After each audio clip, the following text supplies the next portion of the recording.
हमारे जिंदगी की सबसे बड़ी भूल थी। हमने अपनी विचारधारा से हट करके बीजेपी से गठबंधन किया। राजनाथ सिंह का एहसान चुकाने के लिए गठबंधन किया था? नहीं, राजनीतिक संबंध हमारा अखिलेश यादव जी से है और अखिलेश यादव जी के साथ ही रहेगा। लेकिन सपा कार्यकर्ता जो उनके हैं वो तो बड़ा पुतला फूंक रहे थे जब आपके टिकट का अनाउंसमेंट हुआ था अप्रैल 2019 में। अपने लोगों ने भीतरघात किया था, तभी तो मैं चुनाव हारा था। गुर्जर समाज कह रहा है पृथ्वीराज चौहान हमारे हैं, जी। राजपूत समाज कह रहा है हमारे हैं, नोनिया समाज का दावा है कि पृथ्वीराज चौहान हमारे हैं। तो कौन होगा फिर चौहानों का बड़ा नेता, डॉक्टर संजय चौहान या दारा सिंह चौहान? अब वो आ गए हैं तो पेच फंस गया। नहीं, कोई पेच नहीं फंसेगा। छोड़ देंगे वो सीट आप? अभी हमें सरवाइव करना है। तो साइकिल से लड़ेंगे। बसपा बोली आप नक्सली, फिर बसपा से गठबंधन, मायावती जी से मित्रता हो गई। 40,000 वोटरों पर पहले स्याही लगा दी गई और पैसा उनके पॉकेट में रख दिया गया। सबको योगी जी ने एक साथ बिठाया कि संजय चौहान के खिलाफ सबको लगना है और उसे चुनाव किसी भी तरह से हराना है। जमघट, लल्लन टॉप का सियासी मंच जहां सत्ता के दावेदारों से सवाल पूछे जाते हैं। जमघट का यूपी एडिशन चल रहा है। इस एडिशन में हमारे आज के मेहमान हैं सोशलिस्ट पार्टी जनवादी के राष्ट्रीय अध्यक्ष डॉक्टर संजय चौहान जी। बहुत बहुत स्वागत है आप। धन्यवाद भाई साहब। ये सबसे पहले तो डॉक्टर कहानी बताइए, पीएचडी की है आपने? जी। किस विषय में? केमिस्ट्री। केमिस्ट्री में पीएचडी की जी। और आ गए पॉलिटिकल साइंस में? जी। तो कैसे शुरुआत हुई इस सिलसिले की? मैं एग्रीकल्चर इंस्टीट्यूट नैनी में रिसर्च स्कॉलर था, इलाहाबाद के बगल। इलाहाबाद के बगल में जी। और उस दौरान एक एनजीओ के थ्रू हम लोगों का मिर्जापुर और सोनभद्र के बीच आना जाना रहता था, आदिवासियों के बीच। जी। और उसी दौरान एक आदिवासी परिवार पूरे पति पत्नी और 3 बच्चों की डेथ हो गई थी। और वो डेथ इसलिए हुई थी कि लंबे दौर तक उनके पास भोजन का प्रबंध नहीं था और चकवड़ की पत्तियां खा करके वो कई दिन बिताए थे। उसी में उनकी फूड पॉइजनिंग हुई थी और पूरा परिवार मर गया था। और वहाँ का उस समय का तत्कालीन एसडीएम उस बात को छिपाने के लिए 1 केजी आटा और 1 पाव दाल उसके घर में रख दिया था, ताकि जांच हो तो ये ना आए कि भूख से मर गए। कह रहा था कि इनका ये रोटी के अभाव में नहीं मरे, इनके घर में तो आटा और दाल पाई गई है, ये चकवड़ की पत्तियों और फूड पॉइजनिंग से नहीं मरे हैं। ये कोई और कारण से इन लोगों ने पारिवारिक आत्महत्या किया है, सुसाइड किया है। ये कब की बात है? 2000? ये 1999 की बात। अच्छा, 99 की बात। और ये बात हम लोग जब पता चली थी तो एनजीओ के थ्रू वहाँ गए हुए थे और इस बात को हम लोगों ने उठाया और आदिवासियों को लेकर के उस दौरान हम लोगों ने दुद्धि में चक्का जाम भी किया था। जी। और उस दौरान हमें लगा था कि उस दौरान पूरा हमारा इलाका वो नक्सली प्रभावित भी था। जी। लेकिन इस घटना के खिलाफ कोई नक्सल मूवमेंट भी नहीं हो पाया, कोई वामपंथी पार्टियों द्वारा भी कोई जम करके प्रशासन से लड़ाई नहीं हो पाई ताकि उस परिवार को न्याय मिल सके और लोगों पर कार्रवाई हो सके। तो मुझे लगा कि साम्यवादी विचारधारा जो गरीबों, सोचते और सर्वहारा वर्ग का नेतृत्व कर रही है, कहीं न कहीं इसमें सैनिक तो सर्वहारा है, लेकिन लड़ाई सेनापति वे लोग हैं जिनके खिलाफ हम लड़ रहे हैं। तो ये विचारधारा की कहीं न कहीं इसकी लड़ाई कुंद हो गई है। मतलब आप तब तक कम्युनिस्ट थे? जी। इसको अच्छा। एक नया आवेग देने की जरूरत है और उसी आधार पर हमने जनवादी पार्टी की बुनियाद रखी। अरे ये तो आपने एकदम फास्ट फॉरवर्ड कर दिया। आएंगे, पार्टी पर भी आएंगे। जी जी। तो आप कह रहे हैं आप मुझे लगा कि मुझे राजनीति करनी चाहिए, तो हमने उस वामपंथी विचारधारा को नया आवेग और एक नई सोच और एक नई क्रांति देने के लिए तो ये जो आपकी जनवादी पार्टी सोशलिस्ट है, ये वामपंथी विचारधारा पे आधारित है? कहीं न कहीं वामपंथी विचारधारा को हम लोगों ने एक कदम आगे बढ़ाया। अच्छा, एक बात बताइए, ये हम आपके लखनऊ के पार्टी दफ्तर में बैठे हैं, होर्डिंग में लिखा है निरपेक्ष धार्मिकता, उच्चतम संस्कार, न्यूनतम संघर्ष। ये न्यूनतम संघर्ष का मतलब नहीं समझा मैं। एक ऐसी भौतिक व्यवस्था समाज के सामने प्रस्तुत करना कि उसे न्याय के लिए, रोटी के लिए अतिरिक्त संघर्ष करने की परिस्थिति न बने। अच्छा, ये न्यूनतम संघर्ष है। अब आपको हमारी विचारधारा को समझना पड़ेगा। जी, आप विचारधारा भी बताइए डॉक्टर चौहान। और कई लोग, चूंकि ये तो देश और दुनिया में सब लोग देखते हैं लल्लन टॉप को, तो कई लोगों की उत्सुकता होगी जब वो आपके बारे में गूगल करते हैं कि कुछ लोग लिख देते हैं कि नोनिया समाज के नेता हैं। जी। तो ये नोनिया समाज, इसका प्रभाव, थोड़ा इसके बारे में भी दर्शकों को बताइए। सबसे पहले मैं आपको बताऊं कि हमारा जो जनवादी, जैसे साम्यवाद है, समाजवाद है, वैसे ही जनवाद है, कम्युनिज्म, सोशलिज्म और डेमोनिज्म। हमारी अपनी इकोनॉमिक सिस्टम है, हमारा अपना एजुकेशन सिस्टम है, हमारा अपना रिलीजियस सोच है, हमारा अपना सामाजिक ढांचा है जी, हमारी अपनी वैचारिक बुनियाद है। वामपंथी विचारधारा को हमने एक कदम आगे बढ़ाया। वामपंथी विचारधारा के केंद्र में धन है और धन का समान वितरण ही इसका लक्ष्य है। हम भी मानते हैं कि असमानता खत्म होनी चाहिए, लेकिन असमानता इसलिए खत्म होनी चाहिए कि धन की अधिकता भी आपके बेहतर व्यक्तित्व में बाधक है और धन की कमी भी हमारे शोषित व्यक्तित्व में का निर्माण में बाधक है। तो हम समानता इसलिए चाहते हैं कि आदमी का बेहतर व्यक्तित्व बने। ये तो विचारधारा हो गई। और हमारे केंद्र में धन के साथ साथ सर्वोच्च व्यक्तित्व का निर्माण कैसे हो और इसी के आलोक में सरकारी योजनाओं का निर्धारण हो, ये हमारा केंद्र है। क्योंकि हम मानते हैं कि बेहतर व्यक्तित्व के नेतृत्व में ही हम समाज को बेहतर व्यवस्था दे सकते हैं। जैसे अभी योगी जी सत्ता पर बैठे हैं, तो वो योगी कम और अजय सिंह विष्ट ज्यादा हैं, तो समाज में अराजकता है, पक्षपात है, जातिवाद है। लेकिन अगर वो सिर्फ योगी बैठते, तटस्थ व्यक्तित्व के मालिक बन करके बैठते, तो कहीं न कहीं समाज में को एक सही न्याय और सही जस्टिस मिलता। अब चूंकि हम एक जात से आते हैं, तो कहीं न कहीं राजनीति में होता है संजय चौहान मतलब नोनिया जाति से बिलोंग करते हैं, ये नोनिया बिरादरी के नेता है। विचारधारा गौण हो जाती है, जात हावी हो जाती है, प्रभावी हो जाती है। और भारत के लोकतंत्र में जाति जो तंत्र है उसको नजरअंदाज भी नहीं किया जा सकता जी। क्योंकि अगर मैं किसी व्यक्ति से विचारधारा की बात करूं, आप ही से मैं विचारधारा की बात करूं, आप मेरी विचारधारा से प्रभावित हो जाएंगे, मेरे फॉलोअर हो सकते हैं, लेकिन कहीं न कहीं ये चीज आ जाती है कि आपके लोग ही आपके साथ नहीं, आपको नेता मानने के लिए तैयार नहीं है, तो हम आपको क्यों नेता माने। तो यहां जाति आ जाती है और जातीय गोलबंदी भी जरूरी हो जाती है। और इसी रूप में लोगों को लगता है कि डॉक्टर संजय चौहान नोनिया बिरादरी के नेता हैं। अच्छा, ये सम्राट पृथ्वीराज चौहान अमर रहे हैं, ये मैं बड़ा कंफ्यूज हूँ डॉक्टर साहब जी। नोनिया समाज का दावा है कि पृथ्वीराज चौहान जी हमारे हैं जी। एक दिल्ली में अलग झगड़ा चल रहा है जी गुर्जर समाज कह रहा है पृथ्वीराज चौहान हमारे हैं जी। राजपूत समाज कह रहा है हमारे हैं क्या है ये देखिए पृथ्वीराज चौहान हमारे लिए बस इतने ही हैं हाँ कि जैसे मेरी जाति मेरा समाज जो है जी ये पॉलिटिकली न तो ऑर्गेनाइज था न पॉलिटिकल एक्टिविटियों में भाग लेता था रोटी की जंग में शामिल था राजनीति की बात नहीं करता था। पृथ्वीराज चौहान की बात हम इसलिए रखते हैं कि तुम अपने इतिहास को देखो और तुम सिर्फ रोजी रोटी के लिए नहीं तुम्हारा राज भी था राज के लिए भी लड़ो संघर्ष करो और सियासत में पार्टिसिपेट करो राजनीति में पार्टिसिपेट करो। और राज भी था मतलब जब पृथ्वीराज चौहान शासक थे अच्छा तो वो भी नोनिया थे जी नोनिया ही थे बैकवर्ड हमारी कम्युनिटी के लोग या हमारे अपने पूरे वर्ग के लोग कहीं न कहीं पृथ्वीराज चौहान को अपना आइकन मानते हैं। अच्छा और ये चीज इसलिए भी प्रमाणित होती है कि हमारे बिरादरी का जो मुख्य पेशा था वो नमक बनाना था बारूद बनाना था और पृथ्वीराज चौहान का जो उत्पत्ति केंद्र है वहां का नमक पूरे दुनिया में सबसे ज्यादा प्रसिद्ध था।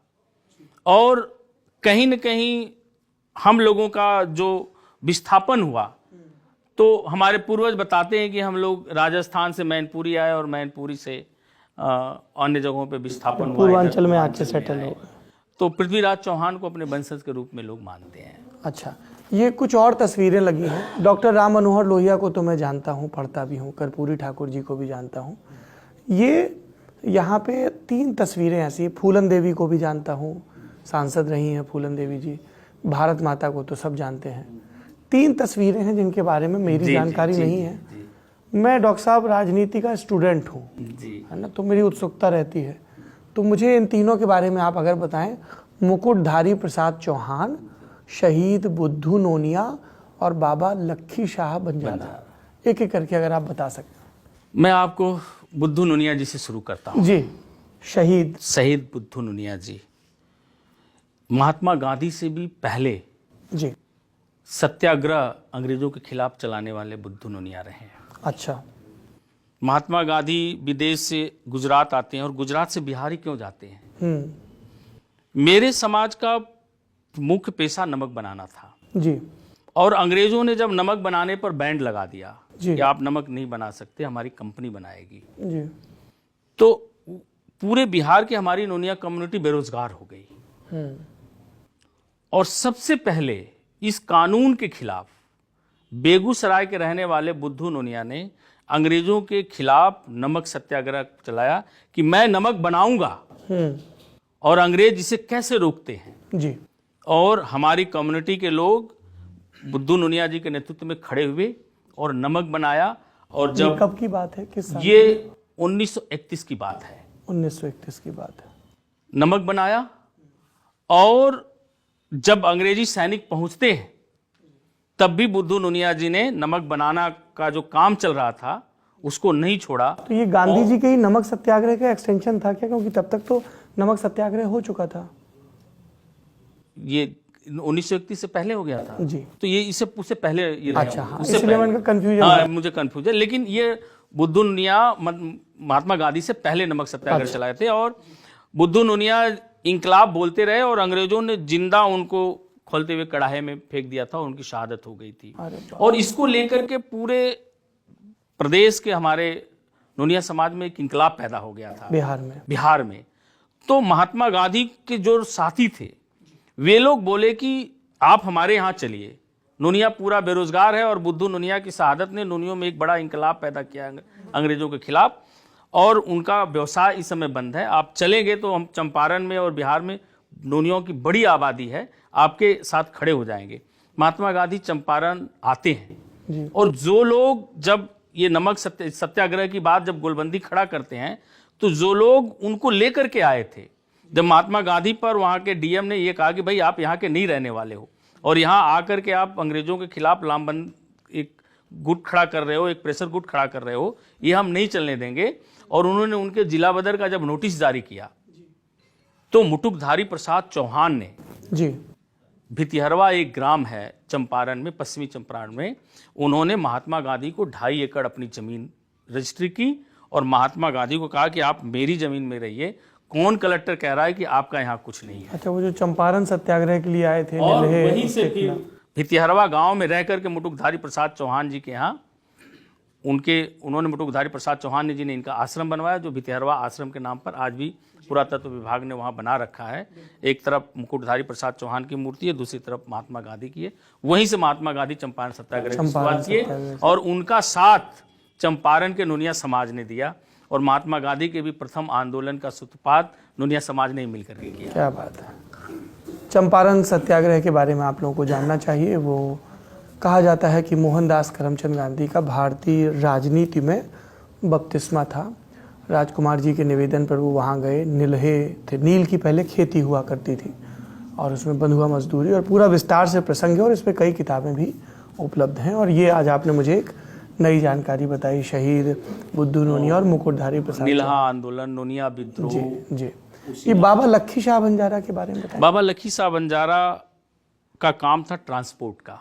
अच्छा, आप अगर मिडिल हिस्ट्री में जाइए तो बंजारा समाज जब कोई भी राजा युद्ध के लिए जाता था तो उसके खाने पीने और जो भी सामानें थी उसके ट्रांसपोर्टेशन का काम बंजारा समाज के पास था जी। तो लक्खी शाह बंजारा से और मेरे समाज का लगाव इस रूप में कि मेरा समाज नमक बनाता था जी, और उस नमक को ट्रांसपोर्ट करने का काम बंजारा समाज करता था। अच्छा, तो इनसे हमारे व्यवसायिक संबंध रहे हैं और कहीं न कहीं बंजारा समाज के लोग भी बड़ी आबादी में चौहान टाइटल भी लिखते हैं और एक व्यवसायिक संबंध है। और ये लक्खी शाह बंजारा समाज के एक महापुरुष है। इसलिए आपने तो आपने गौर किया होगा, अगर आपकी साहित्य में दिलचस्पी है तो नमक के लिए नून शब्द का इस्तेमाल होता है, तो उसी से ये नून से नोनिया बना हुआ है। अच्छा। और नोनिया मतलब नमक के ही जो पर्यायवाची हैं, उसी पर्यायवाची के आधार पर हम लोगों की जातियों के नाम भी विभिन्न जगहों पे हैं। जैसे अभी आप चले जाइए इधर मुरादाबाद मंडल में चले जाइए, मुरादाबाद चले जाइए, अमरोहा चले जाइए, बिजनौर चले जाइए, संभल प्रभाग में चले जाइए, तो हमारे लोगों को खागी के नाम से जाति प्रमाण पत्र मिलता है। खागी, जिनको खड़गवंशी चौहान भी बोलते हैं जी। तो खाड़ का मतलब भी नमक ही होता है। अभी आप साउथ इंडिया में चले जाइए तो साउथ इंडिया की भाषा में ऊपर का मतलब नमक होता है, तो हमारी टाइटल ऊपर है वहाँ पर। कहीं लोग लोनारी लिखते हैं, कहीं सुरगर लिखते हैं, कहीं नुनगर लिखते हैं। जैसे पंजाब में चले जाइए तो हमारी बिरादरी की अच्छी आबादी है, लेकिन यस्सी में आती है, नुनगर के नाम से जानी जाती है। तो ऐसे ही जहाँ नमक के पर्यायवाची के रूप में ही जगह जगह इसके जातीय टाइटल हैं। अच्छा, तो अब टाइटल से वापस डॉक्टर संजय चौहान की जर्नी पर आते हैं। आपने शुरुआती सवाल के क्रम में बताया कि आप तो नैनी में पढ़ाई कर रहे थे, एक एनजीओ से जुड़े और सोनभद्र में सक्रिय हो गए। ये वो कहानी है जो डॉक्टर संजय चौहान बताते हैं जी। लेकिन आपके विरोधी कहते हैं कि आप एनजीओ में सक्रिय नहीं थे, आप नक्सली थे। देखिए, उस दौरान जब हमने दल बनाया तो बसपा की सरकार थी जी, और हमारा पूरा वोट उस समय दारा सिंह चौहान, फागू चौहान, जो भी बिरादरी के प्रमुख नेता थे जी, बसपा में थे जी। और पूरा का पूरा फागू चौहान जी जो अभी बिहार के राज्यपाल हैं, पूरा का पूरा समाज पूरब से लेकर के पश्चिम तक बसपा को वोट करता था जी। हमने जब दल बनाया, किस साल की बात है आपने दल बनाया? 2007 की। 7 में, और तब बहन जी की सरकार आई थी पूर्ण बहुमत से। तो पूरा समाज हमारा उनके साथ था। हमने समाज की गोलबंदी शुरू किया। तो जब गोलबंदी शुरू किया तो बसपा के लोगों को इन लोगों ने समझाया कि भाई ये तो पूरा चौहान समाज जनवादी पार्टी के नेतृत्व में खड़ा होता जा रहा है, तो कहीं न कहीं बसपा का जनाधार कमजोर हो रहा है। और हम उस दौरान एक जंग छेड़े थे कि बैकवर्ड का जो रिजर्वेशन है जी, उसको कर्पूरी ठाकुर फार्मूले के आधार पर, जैसे बिहार में नेक्चर 1 एंड नेक्चर 2 है जी, वैसे यूपी में भी कर दिया जाए, ताकि जो अदर बैकवर्ड हैं, जिनको लगता है कि अति पिछड़ों को उनको आरक्षण का फायदा नहीं मिल पा रहा, इनको भी मिले। और इसके लिए धरना प्रदर्शन, चक्का जाम का अनवरत कार्यक्रम हम कर रहे थे। उसी दौरान हम 2009 में विधानसभा का घेराव किए थे। अब कार्यक्रम हमने विधानसभा का घेराव करके ज्ञापन देने का दिया था, लेकिन पुलिस ने उस कार्यक्रम को उग्र बना दिया और लगभग 2.5 घंटे पुलिस और जनवादी पार्टी के लोगों के बीच में संघर्ष चला और हमारे करीब करीब 50 कार्यकर्ता हॉस्पिटलाइज हुए। फिर यहाँ के आईजी या डीआईजी थे, वो मेरे से बोले कि अब जलियांवाला बाग बनेगा, आप अपने जनवादी पार्टी के लोगों को रोको, हम अपने पुलिस को रोक लेते हैं, मारपीट बंद हो जाए। गेट नंबर 1 के ठीक सामने, जो विधानसभा के सामने। तो पुलिस ने, अब लोग भवन बन गया, पहले सब धरना प्रदर्शन होता था, जितनी गाड़ियां मिली सब टूटी और तमाम सारे लाठी चार्ज। और हमारे पार्टी के कार्यकर्ताओं के पास कुल्हाड़ी था, तो जो कुल्हाड़ी का वार मिल जाता था तो पुलिस पे लगता था, पुलिस गिर जाती थी। पुलिस की लाठी और गोली हमारे लोगों को लगती थी तो हमारे लोग गिर जाते थे। तो अपना वो धीरे से हॉस्पिटल सब एम्बुलेंस लगी। कुल्हाड़ी लेके आए थे प्रदर्शन करने? उस दौरान हमारा चुनाव चिन्ह कुल्हाड़ी था जी। तो ये संघर्ष हुआ। फिर पुलिस ने अपना हाथ ऊपर किया, जनवादी पार्टी के लोगों ने भी, हमने 2 पुलिस वालों ने मुझे कंधे पे उठाया, माइक लगाया, हमने कहा कि भाई मारपीट बंद करो। अब जिस उद्देश्य के लिए, जिस ज्ञापन के लिए दे आए हैं हम लोग, वो ज्ञापन सरकार को दिया जाए। तो उसी का बुनियाद बना करके 25 फरवरी 2009 का दिन था। 27 फरवरी का हम अखबार पढ़ रहे हैं तो अखबार में निकला हुआ है कि लखनऊ के धरने में, जो जनवादी पार्टी का धरना ऑर्गेनाइज था, उसमें सोनभद्र और मिर्जापुर के 1500 नक्सली शामिल थे और डॉक्टर संजय चौहान के तार नक्सलियों से जुड़े थे।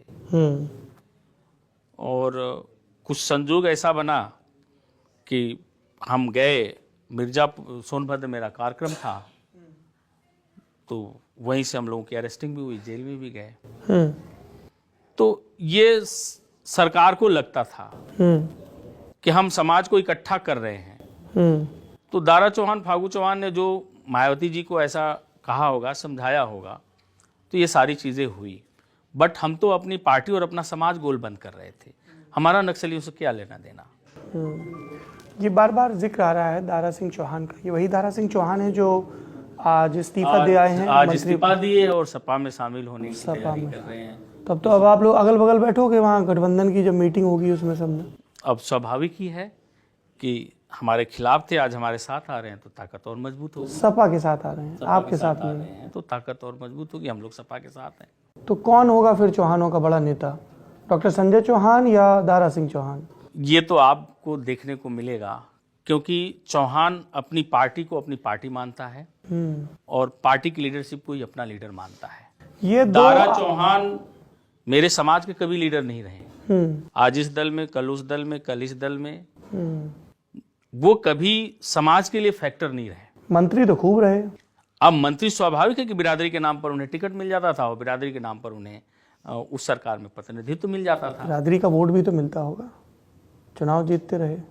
अब स्वाभाविक है कि जातिवाद का ऐसा वो है कि जाति के नाम पर कोई नहीं है तो वोट देकर के जिता लो, चाहे खराब हो चाहे अच्छा हो, जाति जीतनी चाहिए। क्या राय है आपकी उनके बारे में?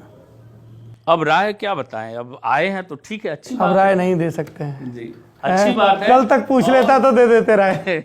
अच्छी बात है। और ये बड़ी दिक्कत हो गई केशव देव मौर्य को, दिक्कत ये है वो महान दल चला रहे हैं, अब स्वामी प्रसाद मौर्य भी आ गए सपा में। नहीं, मेरे लिए कोई दिक्कत नहीं, मेरे लिए इसलिए दिक्कत नहीं है कि इन लोगों का कभी भी सामाजिक सरोकार, इन लोगों का समाज से कोई सरोकार नहीं रहा है। समाज के कभी सुख दुख में इन लोगों ने न भाग लिया, न समाज की कभी अस्मिता का प्रश्न आया तो ये लोग समाज के साथ खड़े रहे। ये अपने व्यक्तिगत हितों की राजनीति किए, लेकिन वहीं हमारी पार्टी और हम सब लोग जब भी समाज को जरूरत पड़ी, जहां कहीं भी हमारे समाज को दबाया गया, जहां कहीं हमारे समाज के ऊपर अत्याचार हुआ, कहीं हमारे समाज के साथ कहीं कोई दिक्कत परेशानी आई, तो हम लोग 12 बजे रात को भी उनके साथ खड़े मिले। तो समाज जनवादी पार्टी को अपना पार्टी मानता है और लीडरशिप को अपना लीडरशिप मानता है। दारा सिंह चौहान मंत्री थे, आप लोग उनके घर पे जाकर कुछ बवाल किए थे, क्या मामला था? ये दारा सिंह चौहान जी जहां से विधायक हैं जी, मधुबन, आपकी दावेदारी है उस सीट पे, जो आपकी सीटें चल रही सपा से बातचीत जी, उसमें मधुबन की सीट भी लिखी हुई है। अब वो आ गए हैं तो अब तो पेच फंस गया। नहीं, कोई पेच नहीं फंसेगा, छोड़ देंगे वो सीट, आप छूट जानी चाहिए, क्योंकि नेतृत्व को भी पता है, अखिलेश जी को भी पता है कि दारा सिंह चौहान को लड़ाएंगे तो वहां चौहानों का क्या रिजल्ट रहेगा। दारा सिंह चौहान जहां से विधायक, मंत्री पद से इस्तीफा दे के आया, आप उनको विधायकी भी नहीं लड़ने देंगे सपा से। अब ये तो विषय अखिलेश जी का है, क्या तय करते हैं, लेकिन हम जानते हैं कि आप मधुबन से दावा नहीं छोड़ेंगे। दारा सिंह चौहान को अगर अखिलेश यादव जी लड़ाएंगे तो रिजल्ट तो हम लोगों की मजबूरी है। हम लोग, पर आप कह रहे हैं कि वो चुनाव हार रहे हैं, गठबंधन में रहेंगे, हम लोग उनकी पूरी मदद करेंगे, उनके लिए संघर्ष करेंगे, लेकिन चौहान उन्हें कितना वोट करेगा ये तो भविष्य में है। क्योंकि दारा सिंह चौहान जहां से विधायक थे, 17 साल के चौहान समाज की बच्ची का सामूहिक बलात्कार होता है, उसकी हत्या होती है और 21 दिनों तक उसका एफआईआर तक नहीं लिखा जाता है मधुबन थाने में। और जब उसका बाप एफआईआर लिखाने के लिए थाने में जाता है तो थाना अध्यक्ष उसको 2 डंडा मारता भी है और पूरे थाने की चारदीवारी से लेकर के, पूरे बाउंड्री से लेकर के पूरे थाने से में वो झाड़ू मरवाता है और उसको इतना हॉस्टाइल कर देता है कि दोबारा उसके बाप के, बच्ची के बाप की हिम्मत नहीं होगी थाने में चला जाए। तो वहाँ के लोगों को लगा, वहाँ के समाज के लोगों को लगा कि अब समाज इस स्थिति में हो गया कि जहाँ से हमारे समाज का व्यक्ति विधायक है, मंत्री है और हमारे समाज की बेटी की सामूहिक हत्या की जाती है, बलात्कार की जाती है और एफआईआर तक भी नहीं लिखा जाता, तो ये हमारा कैसा नेता, कैसा मंत्री। हम लोग फिर उस संघर्ष को आगे बढ़ाते हैं। कलेक्ट्रेट पर भी धरना किया, नहीं सुने। जब नहीं सुने तो लड़की के माँ बाप को लखनऊ बुलाया गया, दारा सिंह चौहान के आवास पर बवाल होता है। हमारे 4-6 साथी 8 घंटा जेल में भी, थाने में भी बिठाए गए। मीडिया ट्रायल होता है, योगी जी संज्ञान में लेते हैं, तब एफआईआर हुआ, गिरफ्तार। कई लोगों ने कहा गनीमत है कि अब कुल्हाड़ी चुनाव निशान नहीं है जी, वरना यहाँ भी कुल्हाड़ी लेके आ जाते। कुल्हाड़ी चुनाव चिन्ह तो उसी दौरान इलेक्शन कमीशन ने अपनी फ्री सिंबल लिस्ट से भी खत्म कर दिया। हाँ, क्योंकि यहाँ के चीफ सेक्रेटरी उस दौरान इलेक्शन कमीशन को लिख करके भेजे कि जनवादी पार्टी के लोग कुल्हाड़ी चुनाव चिन्ह का हथियार के रूप में प्रयोग कर रहे हैं और जहां भी जनवादी का धरना हो रहा है ये कुल्हाड़ी आगे लेकर के निकल पा रहे हैं, लाइन ऑफ ऑर्डर मेंटेन नहीं हो पा रहा है, इसलिए इलेक्शन कमीशन इसको अपने सिंबल लिस्ट से बाहर कर दे। और इस पर गंभीरता से लिया था और इलेक्शन कमीशन से वो फ्री सिंबल लिस्ट से वो बाहर हो गया था। एक चुनाव निशान और है आरी जी, तो अब उसके साथ भी यही दिक्कत है लॉ एंड ऑर्डर वाली। नहीं देखिए, आरी की स्थिति तो ये है कि चूंकि अभी हमारी रिकॉग्नाइज पार्टी तो है नहीं कि हमारा सिंबल फिक्स है, और इलेक्शन कमीशन किसी भी पॉलिटिकल पार्टी को 2 मौका देता है कि वो अपना सिंबल 2 महीना पहले रिजर्व करा सकता है। तो हम लोगों ने वो मौका ले लिया है आरी का। तो और तीसरी बात कि अगर हम 10% सीट लड़ाने की गारंटी दे तो ही हमें प्री सिंबल मिलेगा। तो हम गठबंधन में तो हमें 41 सीटें तो मिलेगी नहीं कि हम एफिडेविट जमा कर सकें। कितनी मिलेंगी? अब हमारे पास जो भी लड़ने वाले लोग थे, हमने उनकी लिस्ट अखिलेश यादव जी को दे दिया है। अब अखिलेश यादव जी को तय करना है इसमें से किसको लड़ाएंगे किसको नहीं लड़ाएंगे। सुना है 5-6 सीटें दे रहे हैं। अब जो भी दे रहे होंगे हम लोग उसको लेकर के लड़ेंगे। आपके समर्थकों में उत्सुकता है, कुछ तो बता दीजिए। अब जो वो दे देंगे, हमारे सारे समर्थक कार्यकर्ता संतुष्ट हैं और इस विषय पे काम कर रहे हैं कि सरकार बदलनी है और अखिलेश यादव जी को उत्तर प्रदेश का मुख्यमंत्री बनाना है। अच्छा, ये अभी आरी का जिक्र चल रहा था अध्यक्ष जी, अध्यक्षी को लेकर भी एक विवाद चल रहा है, जरा दर्शकों को वो भी बता दीजिए। क्या हमारे दल में जी, हमारे दल में अध्यक्षी को लेकर के विवाद बीजेपी के लोगों ने खड़ा किया था। अच्छा, बताइए जरा इस विवाद हमारे के बारे जिंदगी की सबसे बड़ी भूल थी, हमने अपनी विचारधारा से हट करके बीजेपी से गठबंधन किया।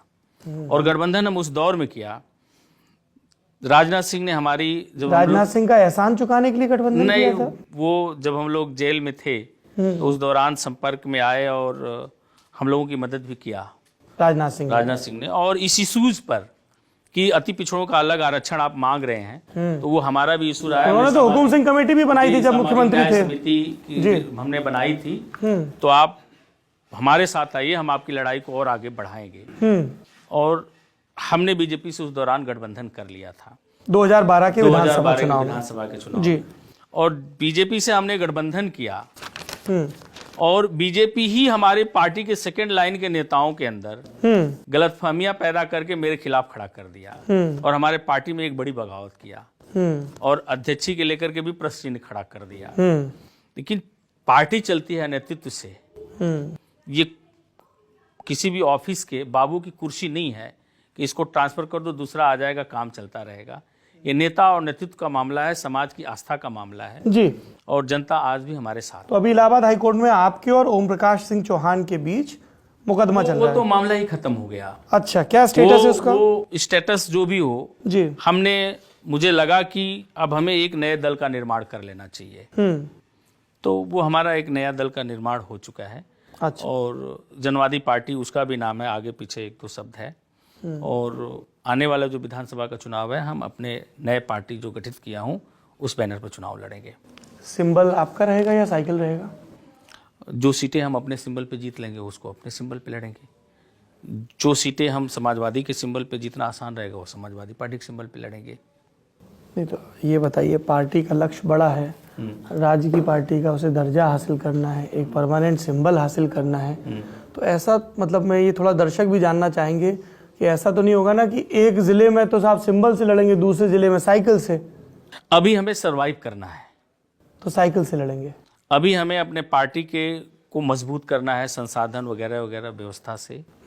और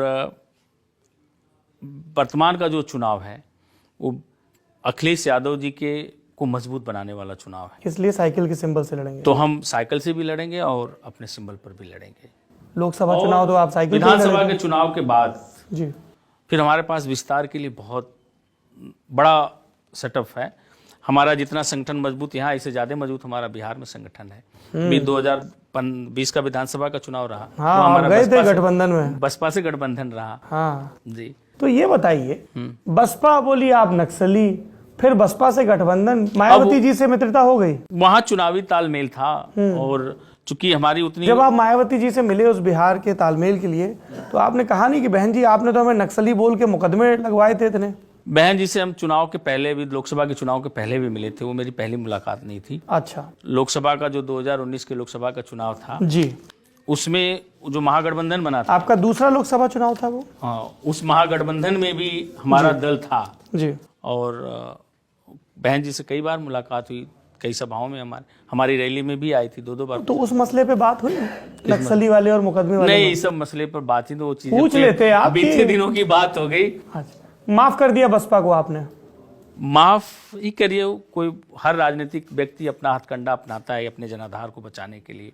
हम जिसके खिलाफ लड़ेंगे निश्चित तौर पर वो मेरे खिलाफ कुछ न कुछ तो करेगा ही। तो 2019 का लोकसभा चुनाव आप चंदौली की सीट से सपा के सिंबल पर लड़ते हैं जी। करीबी अंतर से हार जाते हैं महेंद्र नाथ पांडे से, जो बीजेपी के उस समय के जी प्रदेश अध्यक्ष थे जी। और उसके बाद कई लोग ये कहते हैं कि ये जो वोट दिख रहा है डॉक्टर संजय चौहान के खाते में, ये इनका वोट नहीं है, ये सपा बसपा का वोट है। उन्होंने कहा कि अगर संजय चौहान इतने बड़े नेता थे तो 2014 में आजमगढ़ में चुनाव लड़े, 3000 वोट पाए। देखिए, वो दौर था हमारी पार्टी में बगावत का जी। और हमारे ही साथी हमारे खिलाफ खड़े थे। समाज में बड़ा कन्फ्यूजन की स्थिति तैयार हो गई थी और बीजेपी की लहर में मेरा समाज इस स्थिति में था कि हम अगर संजय चौहान को देखते हैं तो बीजेपी कहीं ना हार जाए।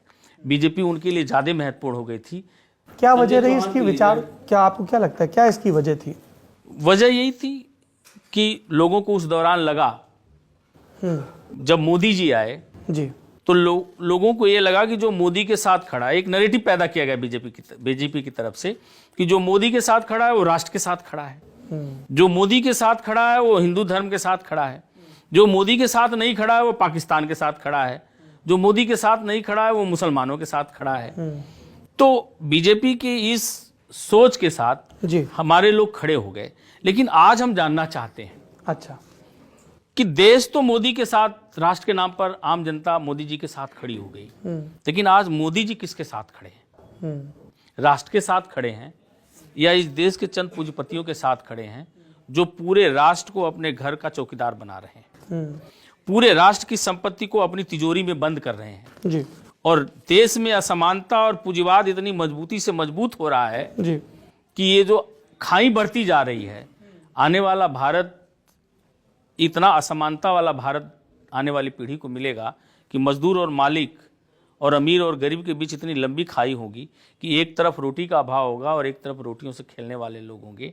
ऐसा भारत आने वाला है। संसाधनों की तो कहीं न कहीं इस बात को लोग समझने लगे हैं और मोदी जी के पूंजीवाद, सामंतवाद और फांसीवाद से लोग मुक्ति चाहते हैं। आप पूंजीवाद का जिक्र कर रहे हैं, एक आपके पुराने दोस्त से हमारी रिसर्च टीम ने बात की जी। प्रोफेसर शिवराम सिंह चौहान, राष्ट्रीय महासचिव थे आपकी पार्टी? मेरे पार्टी में बहुत पहले थे। बहुत पहले में थे। कह रहे थे 2012 में बीजेपी से समझौता हुआ, राजनाथ सिंह से 3 सीट देने की बात हुई, लेकिन बाद में संजय चौहान ने पैसा लेकर 35 उम्मीदवारों को चुनाव लड़वाया, सब हार गए। जी देखिए, बीजेपी के साथ जो हमारा समझौता था जी, हमारी पार्टी, हम इलेक्शन कमीशन में एफिडेविट जमा कर चुके थे कि हमें 10% सीटों पर चुनाव लड़ाना है और हमें हमारा सिंबल दे दिया जाए, प्री सिंबल। और अगर हमने एफिडेविट जमा कर दिया और अगर हम 10% सीटों पर चुनाव नहीं लड़ाए तो इलेक्शन कमीशन हमारी पार्टी का रजिस्ट्रेशन रद्द करने के लिए स्वतंत्र है। तो उस दौरान भी हमने राजनाथ सिंह से कहा कि हमें तो ये 10% सीट तो लड़ाना नेसेसरी है और हम लड़ाएंगे क्योंकि हम एफिडेविट जमा कर दिए। अगर हमें अपनी पार्टी बचानी है तो हमें जो गठबंधन में 5 सीटें मिली, हमने उन सीटों पे लड़ा चुनाव। बाकी सीटों पर हमने सिर्फ अपने सिंबल को बचाने के लिए हमने आवेदन करवा दिए थे, चुनाव तो नहीं लड़े थे। अच्छा, एक और आपके पुराने नेता हैं दोस्त ओम प्रकाश ठाकुर, प्रदेश अध्यक्ष रहे आपकी पार्टी के लंबे समय तक, कांग्रेस में शामिल हो गए। कहा जा रहा है कि अब वो मधुबन से चुनाव लड़ेंगे, तो फिर क्या आपसे ही होगा मुकाबला? किस सीट से लड़ रहे हैं आप? देखिए, ओम प्रकाश ठाकुर जी कांग्रेस में हैं जी, कांग्रेस से टिकट ले लें, चुनाव लड़े, वो मेरे लिए कोई फैक्टर नहीं है।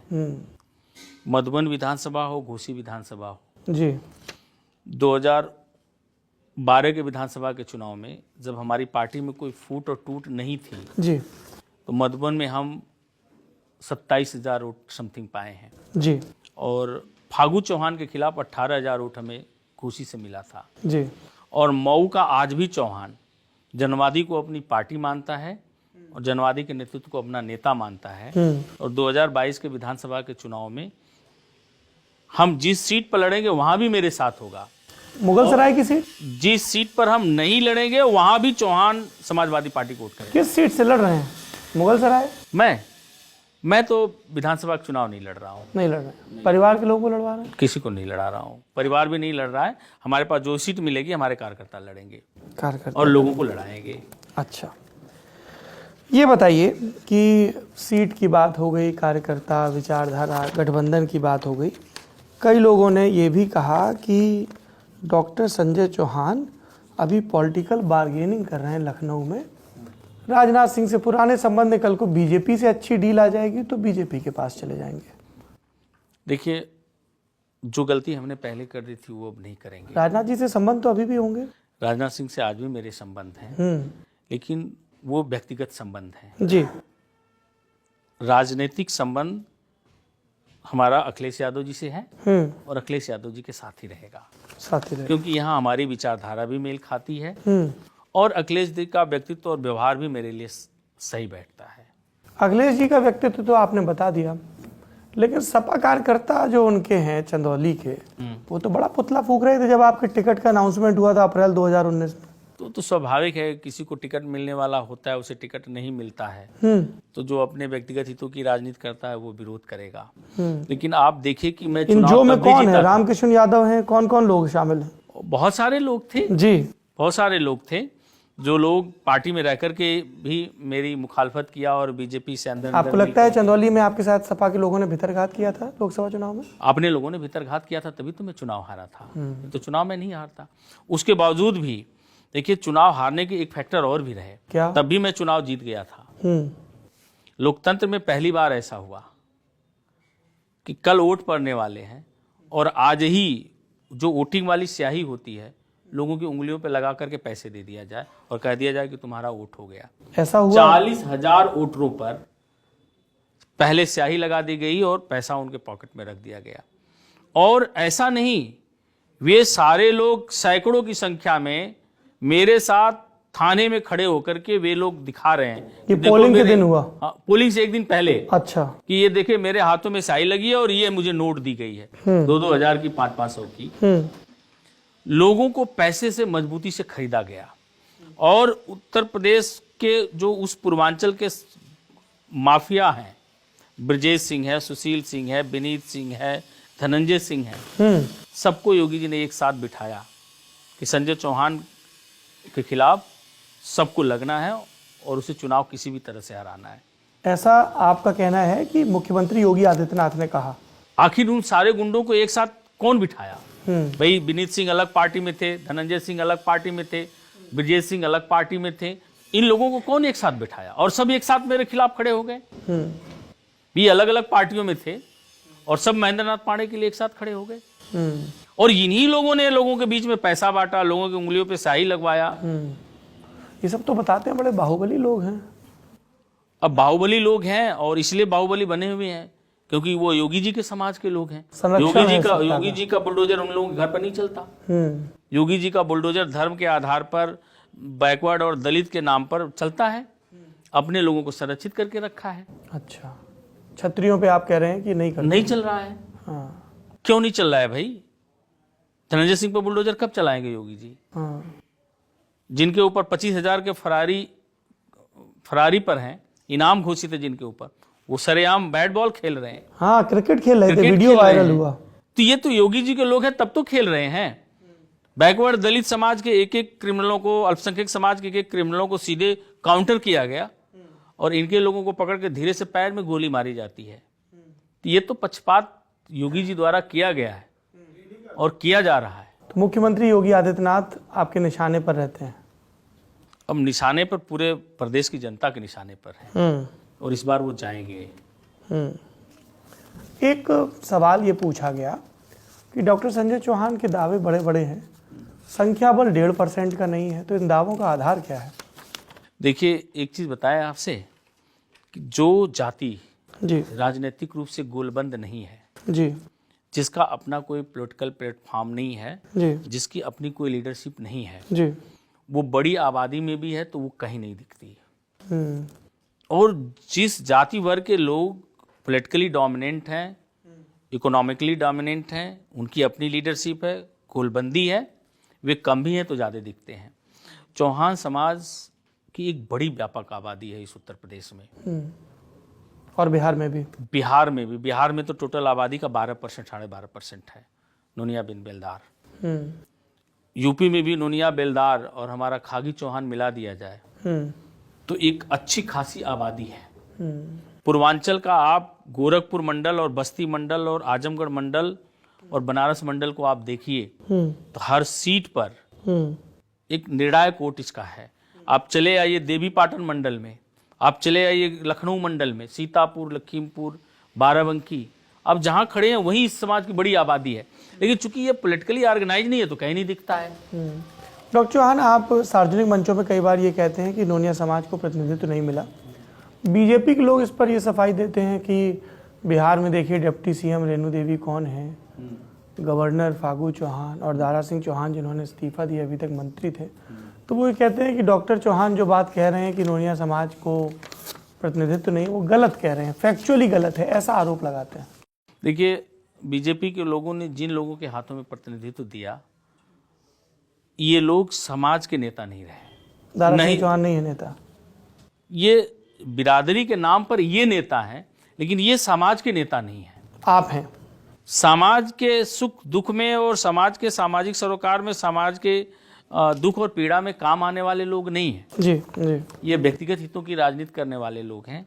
इसलिए ये बीजेपी ने इन्हें नेता तो बनाया है, लेकिन ये समाज का नेतृत्व करता नहीं है और समाज का नेतृत्व जनवादी पार्टी कर रही है। अच्छा जी, एक हमारे सोशल मीडिया पार्टनर है, कू ऐप है, तो उस पर भी हमने आपकी फ़ोटो डाल के और लोगों से सवाल मांगे थे, तो कुछ सवाल आए हैं, तो आखिरी में आपकी इजाज़त हो तो मैं वो भी पूछ लूँ। नीरज का सवाल है, 2019 के लोकसभा चुनाव में आप गठबंधन में थे, 2022 में भी गठबंधन में हैं, क्या उन्हें लगता है कि चौहान समाज इस गठबंधन से खुश है? 2019 में वो प्रत्याशी थे, चंदौली से हार गए, तो लोगों ने कहा कि आपका समाज में जनाधार कमज़ोर है। आप कह रहे हैं जनाधार है, तो कितनी सीटों पर, कितनी सीटें ले पाएंगे आप समाज के लिए? देखिए, हमने आपसे बताया कि हमने जो भी हमारे अपने समाज के लोग हमारी पार्टी से लड़ने वाले थे, उनकी लिस्ट हमने अखिलेश यादव जी को दे दिया है। कब तक अनाउंसमेंट हो जाएगा? और बहुत जल्दी इसका अनाउंसमेंट चरण के हिसाब से हो जाएगा। आज की मीटिंग में क्या बात हुई? बड़ी तस्वीरें वायरल हो रही थी। आज के मीटिंग में मेन फोकस रहा कि जो कोविड प्रोटोकॉल है, इसमें हम लोग संयुक्त रूप से सभी गठबंधन दल के लोग चुनाव कैंपेन कैसे मजबूती से संयुक्त रूप से चला सकते हैं। किस तरह की दिक्कतें आएंगी आपको लगता है, क्योंकि ये बिल्कुल नई चीज़ है? देखिए, सबसे बड़ी दिक्कत तो अगर डिजिटल प्लेटफॉर्म पे देखा जाए तो बीजेपी अफवाह फैलाने में बहुत कारगर अच्छा है, फेक न्यूज़ फैलाने में माहिर है। तो इससे हम अपने लोगों को कैसे बचाने में कामयाब होंगे और हम अपनी बात अपने वोटरों तक कैसे पहुंचाने में सफल होंगे, ये एक बड़ा चैलेंज है और इस चैलेंज को भी हमारा गठबंधन पूरा कर लेगा। सौरभ का सवाल है, और भी सौरभ है मेरे अलावा, चुनाव के बाद तो आप चंदौली में दिखे ही नहीं, तो राजनीति ऐसे होगी क्या? सिर्फ चुनाव लड़ने के लिए चंदौली आए? अभी मैं चंदौली बराबर जाता रहा हूं और अभी मैं चंदौली 2 जनवरी को गया था हमारी सभा में। क्या लोकसभा चुनाव के बाद कम सक्रिय रहे क्या वहां पे? लोकसभा के चुनाव में जाते रहे, लेकिन हमारे पास टारगेट चूंकि पूरे प्रदेश में चौहानों के बीच जाकर के अपनी पार्टी के जनाधार को मजबूत करना था जी, और अखिलेश यादव जी ने जो टास्क दे रखा था, समय समय पर बाई इलेक्शन हो रहे हैं, उन सीटों पे काम करना, संगठन पूरे प्रदेश में हमारे लोग हैं तो पूरे प्रदेश में खड़ा करना, ये हमारे लिए लोकसभा के चुनाव के लिए अपने समाज को पूरी तरह से स्टेट लेवल पे गोलबंद करना, ये प्राथमिकता में रहा है। इसलिए थोड़ा समय कम हम दे पाए हैं, लेकिन अभी मैं 2 जनवरी को गया था, 10,000 से ऊपर लोग हमारे कार्यक्रम में थे वहाँ। एक तीसरा आखिरी सवाल राहुल का है कि क्या कल को कोई ऐसी परिस्थिति आएगी जिसमें संजय चौहान अपनी पार्टी का विलय कर दें? नहीं, पार्टी का विलय तो नहीं होना है, नहीं करेगी, पार्टी हमारी रहेगी और अखिलेश जी की भी मंशा नहीं है कि हमारे विलय ना करो, बस हमारे सिंबल पे लड़ जाओ, पॉलिटिकल आइडेंटिटी को खत्म करें। सिंबल पर ही नहीं, हमारा लक्ष्य है इस चुनाव में समाजवादी पार्टी की सरकार बनाना। हम उसके सहयोगी साथी हैं, हम अपने पार्टी को भी स्टैंड करेंगे और चुनाव में मजबूत। मान लीजिए आप लोग दावा कर रहे हैं सपा की सरकार बन जाती है, आपने अभी इंटरव्यू में कहा मैं तो विधायक की लड़ूंगा नहीं, तो फिर मंत्री कैसे बनेंगे? एमएलसी बन जाएंगे? एमएलसी बन करके मंत्री रहा जाएगा। अच्छा। सरकार में रहा जाएगा और मजबूत स्थिति में रहा जाएगा और अपने लोगों को सुरक्षा और संरक्षण दे लेंगे। चलिए, आप सुन रहे थे जनवादी पार्टी सोशलिस्ट के राष्ट्रीय अध्यक्ष डॉक्टर संजय चौहान को। जमघट की इस पूरी बातचीत के बारे में आपकी क्या राय है, कमेंट बॉक्स में जरूर बताइए। डॉक्टर चौहान, आपने इतना समय दिया उसके लिए धन्यवाद और चुनाव के लिए बहुत बहुत शुभकामनाएं। धन्यवाद। आप देख रहे हैं लल्लन टॉप।